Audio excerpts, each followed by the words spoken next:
Khusus untuk bulan Muharram nanti itu ada puasa sunat yang disebut dengan puasa Ashura. Yang paling bagus puasa itu tanggal 9, 10, 11. Kalau tidak sanggup 3 hari, karena kata Nabi SAW, jangan sama puasanya dengan puasa Bani Israel. Khaliful Yahud. Bedakan puasa kamu dengan puasa orang Yahudi. Orang Yahudi itu puasanya cuma tanggal 10 saja. Maka supaya kita beda dengan Yahudi, puasa 9, 10, 11. Kalau tak sanggup 9, 10, 11, pilih 2 hari saja, 9, 10. Nah, ketika Nabi sampai ke kota Al-Madinah Al-Munawwarah, Nabi melihat orang-orang Yahudi di Madinah itu puasa. Di Madinah ada 3 orang Yahudi. Yahudi Bani Nadir, Yahudi Bani Quraizah, Yahudi Qainuqa. Mereka tak makan tak minum pada hari itu. Nabi bertanya, "Ma hadza?" Hari apa ini? Mereka menjawab, "Hadza yaumun salihun." Ini hari yang baik. Najjallahu fihi Musa wa aghraqa fihi Fir'aun. Hari ini Allah menyelamatkan Nabi Musa dan menggelamkan Fir'aun laknatullah alaih. Maka kemudian mereka bersyukur kepada Allah dengan melaksanakan puasa pada tanggal 10 karena Allah sudah menyelamatkan Musa alaihi salam dan menenggelamkan Fir'aun. Maka Nabi Muhammad SAW berkata, "Nahnu ahaqqu bi Musa minhum."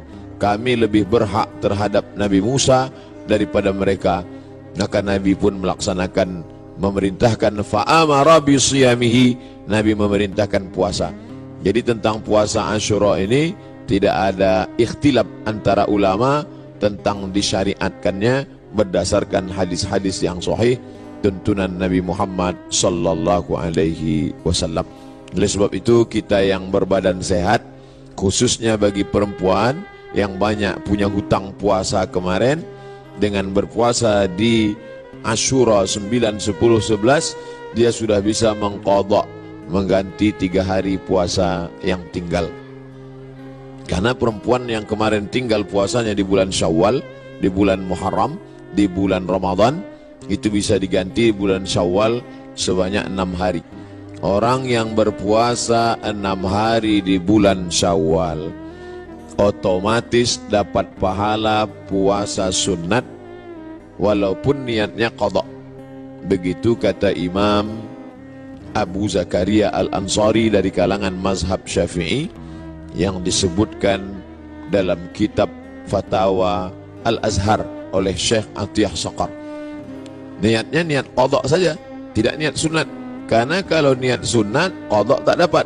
Tapi kalau niat qadha, maka otomatis pahala puasa sunatnya dapat. Begitu juga dengan orang yang puasa Senin Kamis, niat qadha di hari Senin, maka qadhanya lunas dan pahala Senin dapat.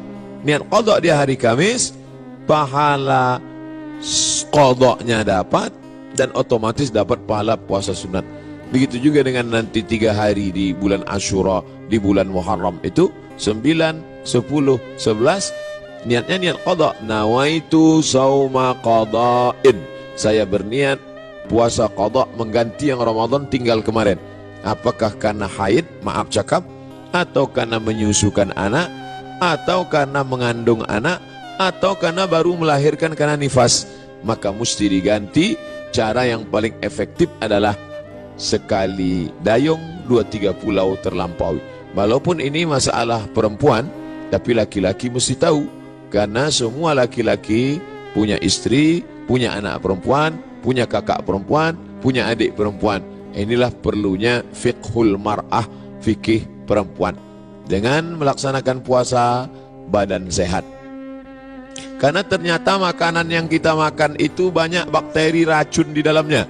Kenapa padi kita bisa tumbuh tak ada dimakan wereng? Karena ternyata disemprot dengan pestisida. Kenapa buah apel yang kita makan itu tidak berulat? Karena ternyata ulat tak mau memakan apel karena ada pestisida. Bahkan ikan asin yang kita makan pun itu kena formalin. Makanya tak dikerubungi lalat. Lalat pun tak mau. Kita aja yang mau makan ikan asin tuh. Oleh sebab itu orang yang pandai ditengoknya mana ikan asin yang tak dikerubungi lalat tak dia beli. Walaupun nampaknya segar. Begitu juga dengan ikan. Dulu kita tahu ikan cuma di es saja. Sekarang ikan disiram, direndam pakai formalin. Akhirnya kita memakan racun. Maka muncullah ada kanker darah, kanker tulang, kanker cancer kata orang barat. Tak ada obatnya sampai sekarang. Ternyata penyakit-penyakit ini bisa hilang dengan menerapkan namanya terapi fasting. Fasting artinya menahan makan. Orang barat tak tahu puasa. Mereka tetap makan buah, makan ringan, minum air putih, tapi mereka tak makan dari pagi sampai siang sampai malam. Ternyata kalau kita tidak makan, maka badan kita memakan diri kita sendiri. Itulah racun-racun hilang di dalam badan kalau orang menerapkan terapi fasting tak makan ini selama 8 hari dalam sebulan. Subhanallah, Masya Allah, ini belum lahir Nabi, belum lahir lagi orang yang menemukan penyakit ini, sudah diajarkan oleh Nabi Muhammad SAW. 8 hari tak makan dalam sebulan, Senin Kamis, Senin Kamis, Senin Kamis, dan Senin Kamis. Maka siapa yang melaksanakan puasa Senin Kamis, tapi yang lebih bagus lagi adalah lebih banyak daripada Senin Kamis. Karena kalau Senin Kamis cuma 8 saja, tapi yang lebih banyak daripada itu adalah 15 hari. Ahabbus shaum ilallah shaumi Daud. Puasa yang paling disukai Allah adalah puasa Nabi Daud alaihi salam. Yasumu yauman, puasa hari ini, makan besok. Puasa hari ini, makan besok. Adapun saya menyampaikan tentang puasa ini karena kebetulan kita di hari baik, bulan baik. Bukan berarti saya sedang puasa, tidak. Jadi jangan nanti ketika diajak makan, Ustadz tuh cuma pandai ceramah aja itu. Buktinya dia makan juga. Ini pun ceramah ini tak terlalu lama, karena tadi saya dapat kabar cepat sikit, kepiting ini udah mau lari gitu. Jadi intinya pulang nanti Bapak Ibu sekalian, Bapak-bapak sampaikan pesan ke istrinya supaya mengganti puasa. Nanti kalau ada yang bertanya apa isi ceramah Ustadz Somad tadi, supaya kau ganti puasa. Karena suami disuruh Allah, ya ayyuhalladzina amanu, wahai para suami, ku anfusakum, jaga dirimu, wa ahlikum, istrimu, anakmu, naro, jaga dari api neraka, yaitu dengan melaksanakan puasa. Ibu-ibu, perempuan-perempuan banyak tahan makan, tahan minum. Apa nama programnya? Diet. Dia mau diet, kurus. Diet, tahan makan, tahan minum. Tapi orang diet tak dapat pahala. Tapi kalau orang puasa, dua-duanya dapat. Pahala dapat, qadha lunas, pahala sunat dapat, diet menyusul. Dengan syarat jangan diganti di waktu malam. Karena banyak juga mengqadha puasa di waktu siang, mengqadha makan di waktu malam. Tak dapat apa-apa. Oleh sebab itu maka badan sehat, otak sehat, orang yang sedang melaksanakan puasa menanamkan takut kepada Allah Subhanahu wa taala. Takut menganiaya orang, takut menengok yang haram, takut membicarakan aib orang. Kalau sedang puasa Asyura itu nanti mana ada orang mau membicarakan aib orang lain? Ibu-ibu yang ditelepon kawannya cerita tentang tetangga, anak si fulan, istri si fulan, tak mau dia bicara. Jangan bicarakan aib orang lain, stop. Nanti malam baru kita bahas, kata dia. Haram, tak boleh. Man lam yada' qaulaz zur, siapa yang tak meninggalkan cakap kotor, cakap yang tak baik, membicarakan aib orang lain, menganiaya, falaisa lillahi hajatun fi ayyada'a ta'amahu wa syarabahu. Tak ada gunanya dia tahan makannya, dia tahan minumnya, kalau tidak menahan cakap kasar, aib, ghibah, namimah. Jadi yang paling bagus diisi pada bulan haram ini, Dzulqa'dah, Dzulhijjah, Muharram, ini adalah puasa sunat. Tapi ada 4 hari di bulan ini tak boleh puasa. Di antara 3 bulan ini ada 4 hari tak boleh puasa. Itulah dia tanggal 10, tanggal 11, tanggal 12, tanggal 13. Kenapa tak boleh puasa? Karena hari raya daging kambing melimpah ruah. Walaupun tak semua bisa makan kambing ini, karena asal ditengoknya, baru menengok bungkusnya aja sudah naik darah tingginya. Belum lagi makan dagingnya. Nah, adapun sekarang Inilah masanya membakar kolesterol, membakar karbohidrat, membakar yang kita makan pada saat penyembelihan hewan kurban kemarin. Adapun ibu-ibu, bapak-bapak yang masih banyak daging kurban di freezer itu, sedekahkanlah kepada anak yatim, fakir miskin. Ini udah hari raya yang keberapa ini di bulan Zulhijjah. Sudah mau habis bulan Zulhijjah, masuk bulan Muharram. Tapi kulkas masih banyak yang belum bisa ditutup. Masih menyipak kaki kambing itu lagi.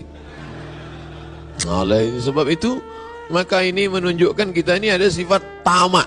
Ada sifat tak ingin rezeki kita itu dimakan orang lain. Padahal puncak keimanan adalah la yu'minu ahadukum, kamu tak beriman hatta yuhibba li akhi, sampai kau sayang kepada saudaramu ma yuhibbu li nafsi, sama macam sayang pada diri sendiri. Tak sampai hati kita, makanan itu hanya lewat di leher kita. Kalau enak rendang kambing, gulai, soto, capcay, sop itu di lidah kita, di leher kita, maka kita bagikan kepada yang lain. Makanya kata Nabi SAW, idza tabakhta fa'akthir ma'aha. Kalau kau masak, banyakkan kuahnya. Kita disuruh masak banyak kuah. Untuk apa? Bagi kepada tetangga. Jadi kalau daging tadi tinggal 2-3 potong, masaklah nanti sore, banyakkan kuahnya, bagikan. Tapi jangan gara-gara ceramah ini ibu tuh hasil bersedekah kuah aja sih. Apa maknanya? Sedangkan sikit saja dia bisa berbagi, apalagi banyak. Oleh sebab itu maka dalam Islam. Tapi masalah lapar ini tak bisa kita ceritakan. Lapar bukan teori. Tak bisa diceritakan lapar menurut bahasa, lapar menurut istilah, lapar menurut etimologi, lapar menurut terminologi. Lapar mesti dirasakan. Setelah kita rasakan lapar itu, maka muncullah rasa berbagi. Lapar Ramadan sudah lupa, udah agak lama. Ramadan, Syawal, Zulqa'dah, Zulhijjah, 5 bulan setelah itu datang kita disuruh mengingat lapar lagi. Itulah dia lapar 3 hari, tanggal 9, tanggal 10, tanggal 11. Ngaji jangan cuma pengajian aja. Pengajian nonton TV, pengajian di YouTube, pengajian sekarang live langsung cukup. Jangan sekedar pengajian tapi langsung diamalkan. Pulang dari sini ambil spidol, tengok mana kalender, tanggal 9, tanggal 10, tanggal 11, garis di bawah puasa Asyura. Andai maaf cakap pas tanggal 9, 10, 11 dia haid, maka dapat tetap pahalanya karena sudah ada niat. Innamal a'malu binniat. Ibu kenapa tak puasa? Oh mohon maaf saya sedang halangan, tapi niat sudah sampai. Adapun laki-laki tak ada alasan. Kau kenapa tak puasa? Aku niat aja udah sampai. Anda tetap laksanakan. Maka bapak membangunkan istrinya. Rahimallahu mar'an, Allah merahmati laki-laki yang membangunkan ahli bait keluarganya supaya mengingatkan dia puasa besok. Bu, omak si Pulan besok puasa, ganti puasa qadha kau yang tinggal Ramadan kemarin. Begitulah beruntungnya kalau punya suami solehah, kalau punya suami soleh, istri solehah. Tapi kalau dapat laki Fir'aun, tak mau tahu dia. Sholat kau sembahyang tidak sembahyang bukan urusanku, puasamu bukan urusanku. Padahal dalam Islam diajarkan kita ini mesti menjaga orang yang ada di sekitar kita, keluarga, tetangga, sahabat, kerabat. Wa anzir ashiratakal aqrabin. Berikanlah peringatan kepada keluarga-keluarga yang dekat. Ini penting sekali tentang masalah puasa ini. Semua penyakit berawal dari lambung. Semua penyakit berawal dari lambung. Oleh sebab itu maka kosongkan lambung, hilangkan bakteri. Coba tengok iklan di TV. Dari bakteri di dalam lambung itu muncul penyakit gula darah, muncul penyakit diabetes, muncul penyakit jantung koroner, muncul penyakit kanker, muncul penyakit makanan. Bagaimana supaya cara makanan tadi hilang? Ini diperbanyak puasa sunat. Bagi yang sudah puasa sunat, alhamdulillah. Bagi yang mencoba, mudah-mudahan disampaikan Allah Subhanahu wa taala niatnya sampai akhir. Jangan takut nanti puasa sunat badan lemas, puasa sunat, kecuali dia pekerja berat. Pekerja berat tidak dianjurkan puasa sunat karena dia mencari nafkah. Bapak-bapak dari tentara, kepolisian, dia berat tugas, polisi lalu lintas. Kalau dia puasa tak sanggup. Jangan untuk menangkap, mengembus semprit itu tak sanggup. Sedangkan ini tugas negara. Tugas ini wajib, sedangkan ini sunat. Jangan didahulukan yang sunat, meninggalkan yang wajib. Pegawai kantor camat disuruh duduk, pelayan masyarakat dari pagi sampai sore duduk. Tidur pula di musola. Orang mau ngurus KTP, akte kelahiran, perpanjangan segala macam, mana pegawainya? Tidur di musola. Kenapa? Puasa sunat, makan haram. Karena dia digaji oleh negara, APBN, APBD untuk melayani masyarakat. Bekerja itu wajib, sedangkan puasa ini sunat. Ini kalau ada orang model begini, ini orangnya alim tapi jahil. Alim kok jahil? Semangat beribadahnya kuat, tapi tidak punya ilmu pengetahuan. La ilaha illallah. Tapi tengok pangkal ayatnya, fa'lam annahu la ilaha illallah. Apa mana fa'lam? Berilmu. La ilaha illallah penting, tapi ada ilmu tentang la ilaha illallah. Siapa itu Allah?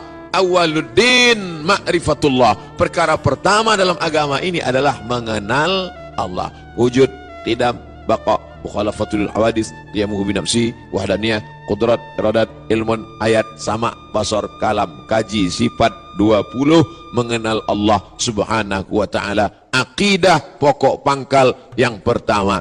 Setelah akidahnya kuat, barulah ibadah. Salat, puasa, zakat, haji, umrah, zikir, baca Quran. Tapi ada ibadah dalam hati. Salat nampak, Allahu Akbar.